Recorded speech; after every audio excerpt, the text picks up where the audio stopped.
கர்த்தர் உன் களஞ்சியங்களிலும் நீ கையிடும் எல்லா வேலையிலும் உனக்கு ஆசீர்வாதம் கட்டளையிடுவார். உன் தேவனாகிய கர்த்தர் உனக்கு கொடுக்கும் தேசத்திலே உன்னை ஆசீர்வதிப்பார். ஆமேன். இது மிகவும் நம்பிக்கையூட்டும் வல்லமையான தேவ வாக்குத்தத்தம். இந்த வசனத்தின் மூலம் கர்த்தர் நமக்கு தரும் ஆசீர்வாதத்தின் 3 முக்கிய அம்சங்கள். களஞ்சியங்களில் ஆசீர்வாதம். இது உங்கள் பொருளாதாரத்தை குறிக்கிறது. உங்கள் சேமிப்பும் வருமானரும் குறையாமல் பெருகும்படி கர்த்தர் ஆசீர்வதிப்பார். கையிடும் வேலையில் ஆசீர்வாதம். இது உங்கள் தொழில் மற்றும் உழைப்பை குறிக்கிறது. நீங்கள் எடுக்கும் முயற்சிகள், செய்யும் வேலைகள் மற்றும் தொழில்களில் தோல்வி ஏற்படாமல் கர்த்தர் வெற்றியை தருவார். தேசத்தில் ஆசீர்வாதம்.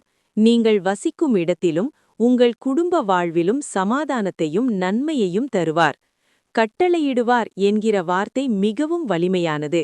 ஆசீர்வாதம் உங்களை தேடி வரும்படி தேவன் ஆணையிடுவார் என்று அர்த்தம்.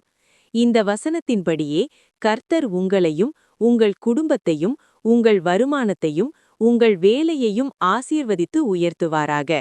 ஆமேன்.